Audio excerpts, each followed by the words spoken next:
India versus England test সিরিজটা আমাকে তো পুরোটাই 19 নভেম্বরের কথা মনে করিয়ে দিচ্ছে, কারণ 19 নভেম্বরের পর ভারতীয় ক্রিকেটের যে ফ্যান ছিল তার অর্ধেকের বেশি কিন্তু কমে যায় এবং তার থেকেও বেশি ভিউয়ারশিপ কমে যাবে বা কমে গেছে যখন রোহিত শর্মা এবং বিরাট কোহলি ক্রিকেট থেকে অবসর নিয়ে নেবে। এটা আমরা বলছি যে কমে যাবে বা কমে গেছে, কারণ টেস্ট ক্রিকেট থেকে তারা মানে ইতিমধ্যেই অবসর নিয়ে নিচ্ছে এবং বাকি বাদ রয়েছে ওয়ানডে ক্রিকেট। তো ওয়ানডে ক্রিকেটের থেকে তাদের যাওয়ার পরে কিন্তু ভিউয়ারশিপ আরও কমে যাবে, এটা সম্ভব হতে চলেছে এবং হয়েছে। তো এরপর যদি টেস্ট সিরিজের দিকে আসি, টেস্ট সিরিজে ভারতীয় পুরুষ দল খারাপ প্রদর্শন করছে এমনটা না, বা খুব যে এক্সট্রা অর্ডিনারি প্রদর্শন করেনি সেরকমও না।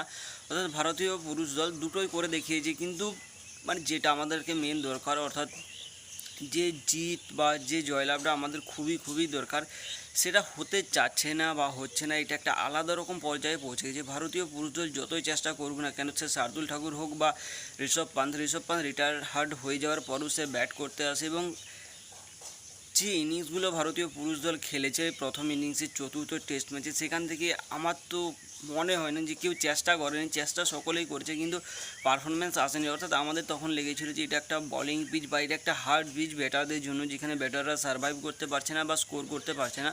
অপরদিকে ইংল্যান্ড যখন প্রথম ইনিংসে ব্যাট করতে আসে, বেন ডাকেট এবং জ্যাক ক্রলি দুজন মিলে যেভাবে মানে ব্যাসবল তারা যেভাবে খেলেছে, আর কিছুক্ষণ অন্তত 10 থেকে 15 ওভার তারা যদি ক্রিজে থাকতো, তাহলে প্রথম ইনিংসে যে রানটা তারা করতো, তৃতীয় দিনে আমরা টেস্ট ম্যাচটা হারতে চলেছিলাম। কারণ তারা যেভাবে শুরু করেছিল এবং তারা যেভাবে যাচ্ছিল, কেউ 94 বলে 100, কেউ 100 বলে 94 করছে, কেউ 75 বলে 80 রান করছে। অর্থাৎ তাদের পুরো মাইন্ডসেট ঠিকই ছিল যে আমরা এটা তাড়াতাড়ি শেষ করব, তারপর আমরা তাদেরকে লিড দেবো, তারা সেকেন্ড ইনিংসে যতটা রান করে করুক, তারপর কিন্তু আমরা 3-4 ঘন্টা বা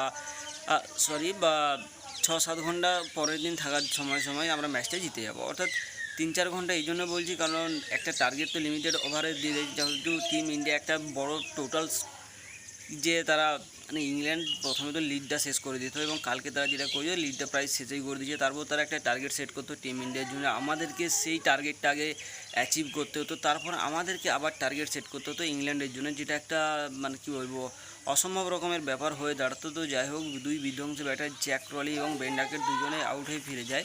টিম ইন্ডিয়ার তরফ থেকে কী বলবো আর, यशस्वी जायसवाल 58, केएल राहुल 46, साई सुदर्शन 61, ऋषभ पंत 54, शार्दुल ठाकुर 41 রান করে টোটাল টিম ইন্ডিয়া 358 রান করে।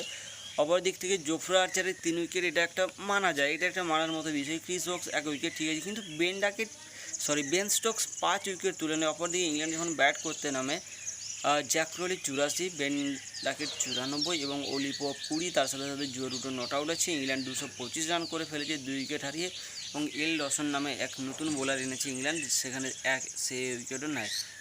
টিম ইন্ডিয়ার তরফ থেকে আনসুল কাম্বোজ তার ডেবিউ ম্যাচে উইকেট পেয়ে যায় এবং রবীন্দ্র জাদেজাও 1 উইকেট তুলে নেয়। পাশাপাশি ইংল্যান্ড যে প্রদর্শনটা দেখিয়েছে, ব্যাটিং প্রদর্শনটা দেখিয়েছে কাল, অসম্ভব রকমের সুন্দর। ইংল্যান্ড এই ম্যাচটা কী করতে চলেছে না চলেছে এটা বোঝা বড় দায়। বাকিবার টিম ইন্ডিয়া কিন্তু একটা মুশকিল পজিশনে আছে।